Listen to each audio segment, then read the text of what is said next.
Hello everyone, আসসালামু আলাইকুম। সবাই কেমন আছো? ভাবতেছো কোথায় যাচ্ছি? আজকে আমার অনেক কাজ, আর আজকে অনেক বৃষ্টি হচ্ছে, কারণ সকাল থেকে এ পর্যন্ত খালি বৃষ্টি হচ্ছে। এই বৃষ্টির মাঝে আমার টাকা আসছে, আর আমার হাজবেন্ড টাকা পাঠিয়েছে। এখন আমি আমার মোবাইলগুলো নষ্ট ছিল, সেই মোবাইলগুলো ঠিক করব। তার ভিতরে বাকি বাকি আমি যেখানে ঋণ ছিলাম সেখানে যাব। চলো তোমাদেরকে নিয়ে করবো। তো আমার যখন টাকা আসে তখন আমি এক মাসে কি কি করি ফাইনালি তোমাদেরকে দেখাতে পারবো না এই পুরোটা ব্লগে। এখানে হয়তো শর্টকাট করব, পরের ভিডিওতে আবার দিব। এখানে দেখতে পাচ্ছো ফাইমের স্কুলের বই, তারপর আবার দুটো মোবাইল আমার হাতে নিয়ে তিনটে মোবাইল, তার সাথে আবার লোনের টাকা, তারপর আবার তোমার এই যে ব্লুটুথ, এগুলো নষ্ট হয়ে যায়। আমি মাস শেষ যখন হয় তখন সব একসাথে করি, আর যখন সব একসাথে করতে যাই তারপরে আমার হাতে কোনো টাকাই থাকে না। আর আমার গালের ভিতরে কি যে হয়েছে, কেমন যে লাগে, ভালোই লাগে না।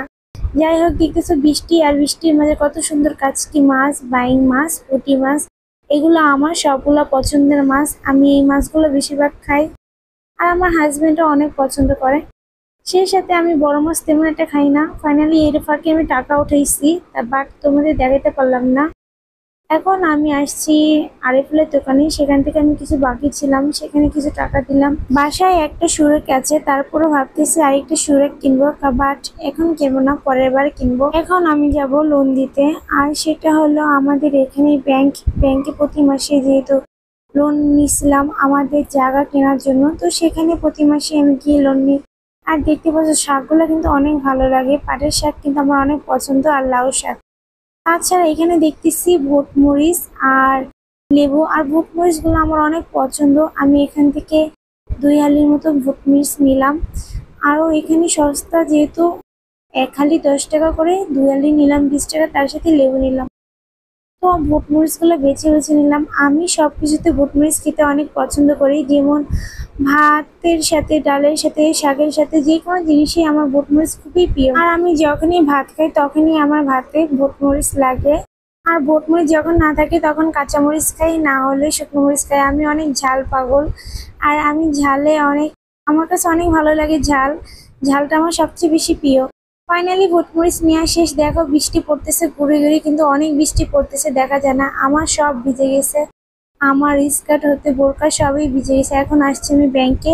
ফাইনালি ব্যাংকের ভিতরে ভিডিওটা করবো না, ব্যাংকে থেকে বের হয়ে গেলাম। এখন আসলাম মাইম প্রাইমারি স্কুলে। প্রতি মাসে ওদের বেতন আমার 4 থেকে 5 হাজার টাকা দিতে হয় এখন। আর এখানে সবকিছু অনেক উন্নত মানের, সবকিছু কম্পিউটারের দ্বারা। তো এখন আমি ফাইম মাইমের বেতন দিয়ে শেষ, তারপর ক্যান্টিনে আসলাম, কারণ ফাইম তো ও ক্লাসে ঢোকার আগে নেবে এবং ক্লাসের থেকে বের হওয়ার টাইমে নেবে। তো আমি বাকি টাকা দিয়ে আবার ওষুধের দোকানে আসলাম, সেখান থেকে আবার বাকি কিছু ওষুধের টাকা দিলাম, কারণ আমি কয়েকটা মাস ধরে খুবই অসুস্থ ছিলাম, সেই টাকাগুলো। তো এখন দেখো বি প্লাসের শাড়িগুলো এত সুন্দর লাগে, এই এক একটা শাড়ি অন্তত 2 হাজার 3 হাজার করে। আর এই বাড়িটা দেখেছো, বাড়িটা আমার অনেক প্রিয়, ছোট থেকে আমি এই বাড়িটা খুব পছন্দ করি। আর এটা অনেক বড় আম গাছ, যখন ছোট ছিলাম তখন এই আমতলায় আসে আম টোকাইতাম আর খেতাম। মানুষের সাথে মসজিদ ছিল, তো যখন ঝড় হতো তখন সকালবেলা আম টুকিয়ে নিয়ে তারপর মসজিদে বসে বসে খাইতাম। তারপর দেখতে পাচ্ছি এই বাড়িটা কিন্তু অনেক সুন্দর, কিন্তু এটা বাড়ি না, এটা স্টুডিও।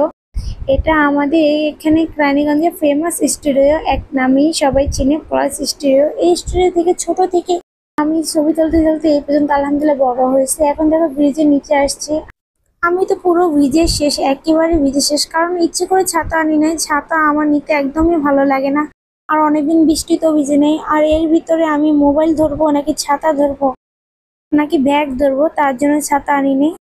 সো আমাদের এটা হলো জিঞ্জিরা, কারণ ব্রিজের ওপর হয় জিঞ্জিরা। আর জিঞ্জিরা এক সাইডে হলো হল, আর এক সাইডে হলো মোবাইল মার্কেট।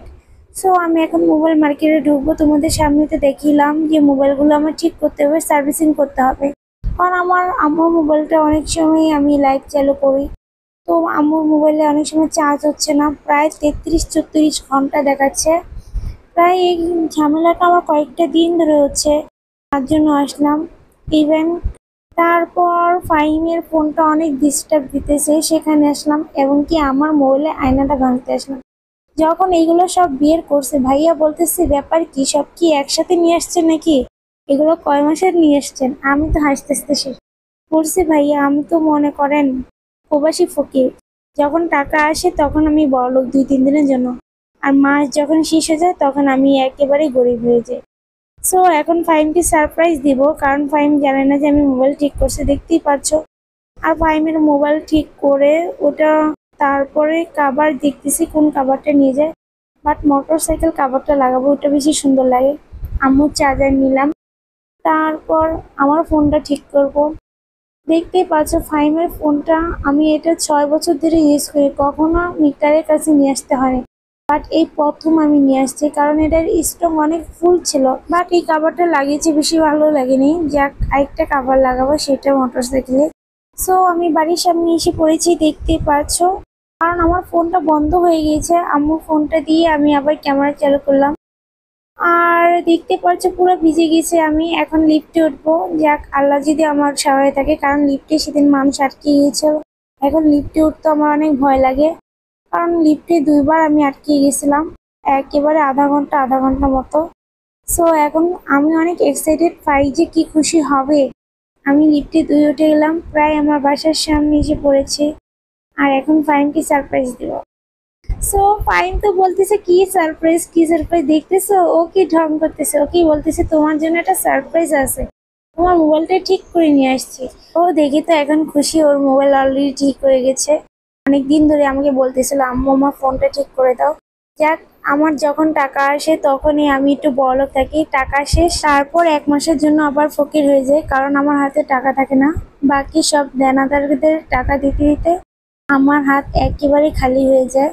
এটাই আমাদের প্রবাস জীবন গো, এটাই আমাদের প্রবাস জীবন। সো আমার বন্ধুরা, আমার ভিডিওটা কেমন লেগেছে প্লিজ জানাবে, আর প্লিজ আমার ভিডিওটা একটু লাইক কমেন্ট শেয়ার করে দেবে। সবাই ভালো থাকবে, আল্লাহ হাফেজ।